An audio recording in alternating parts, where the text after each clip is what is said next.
நண்பர்களுக்கு வணக்கங்க. Saravanan Samiyappan YouTube channel பாருங்கள், சப்ஸ்கிரைப் பண்ணுங்கள். அப்பொழுது நம்ம போடுற பதிவுகள் அனைத்தும் உங்களுக்கு உடனுக்குடன் சரிங்க. நம்ம போடுற பதிவுகள் அனைத்தும் இயற்கை விவசாயம் சார்ந்த பதிவுகளுங்க. இப்போ பார்த்திங்கன்னா நம்ம இயற்கை முறையில் வெள்ளரி சாகுபடி பண்ணியிருக்கிறோங்க. அதுக்கு இப்போ நம்ம குப்பைங்க, இந்த சாணி எரு இதுதான் இப்போ நம்ம கூண்டில் போட்டிருக்குறோங்க.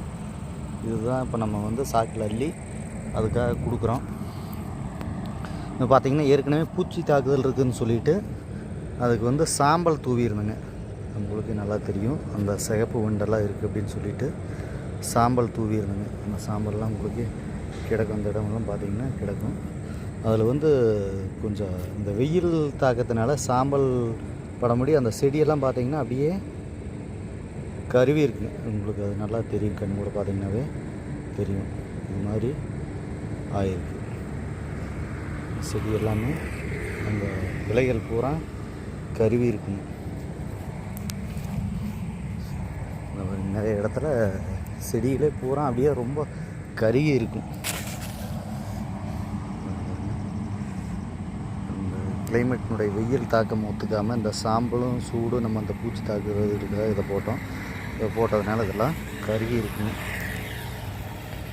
இதையெல்லாம் நம்ம நிவர்த்தி பண்ணி இயற்கை முறையில் கொண்டு வர்றது மிகப்பெரிய சவாலான வேலைங்க. இயற்கை விவசாயத்தில் இதையெல்லாம் நம்ம கொண்டு வர்றது, நஞ்சில்லாத ஒரு உணவை கொடுக்கறதுக்கு எவ்வளோ போராட்டங்கிறது உங்களுக்கு பார்த்தாவே கண்கூட தெரியும். எவ்வளோ ஒரு சிரமப்படுறோம் அப்படிங்கிறது உங்களுக்கு எல்லாத்துக்குமே தெரியும். ஏன்னா இது களைகள் எடுக்கிறதுக்கும் ஆள் விட்டு தான் நம்ம களைகள் எடுத்தோம். அப்போவுமே பார்த்திங்கன்னா உங்களுக்கு ஃபுல்லாக எல்லாமே அங்கங்கே வந்திருக்கு. ரசாயனத்தில் பண்ணுறவங்க பூரா இதுக்கு விஷங்கள் தெளிச்சிருவாங்க இடையில. நம்ம இதையெல்லாம் தவிர்த்து நம்ம இயற்கை முறையில் கொண்டு வர்றதுக்கு எவ்வளோ போராட்டமான செயல்னு உங்களுக்கே கண்கூட தெரியும். பாருங்க எந்த அளவுக்கு செடியெல்லாம் கருவுது அப்படிங்கிறது. நம்ம பூச்சிக்கொல்லி தெளிக்காமல் இயற்கை முறையில் ஒரு உணவை உற்பத்தி பண்ணி கொண்டு வர்றதுக்கு எவ்வளோ ஒரு போராட்டமான வாழ்க்கை அப்படிங்கிறது இதை பார்க்குறவங்களுக்கு தெரியும். நஞ்சில்லாத உணவை உற்பத்தி பண்ணி கொடுக்குறதே ஒரு மிகப்பெரிய பேரின்பங்க.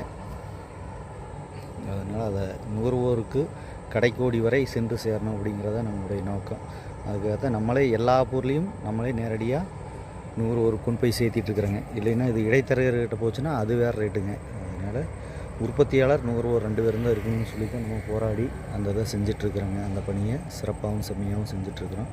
அதனால் எல்லாருமே இந்த கோடைக்கு நஞ்சில்லாத ஒரு உணவை வாங்கி சாப்பிடுங்க. தர்பூசணி ஆகட்டும், வெள்ளரி ஆகட்டும், இளநீர் ஆகட்டும். ஏன்னா இன்றைக்கெல்லாம் இளநீர்லாம் பார்த்தீங்கன்னா உங்களுக்கு மோனோகோட்டா பாஸ் கட்டி தான் எல்லா இதுவும் வருது. அதை வாங்கி குடிச்சிங்கன்னா உங்களுக்கு என்னென்ன தொந்தரவு இல்லையோ எல்லாமே வரும். அதை பார்த்து வாங்கி குடிங்க.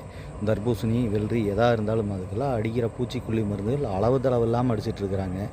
இதை நுகர்வோர் நீங்கள் தான் புரிஞ்சு அதை பார்த்து வாங்கி சாப்பிட்ணும். அப்பொழுது தான் உங்களுடைய ஆரோக்கியம் பாதுகாக்கப்படுங்க. இல்லைன்ட்டா ரொம்ப சிரமங்க.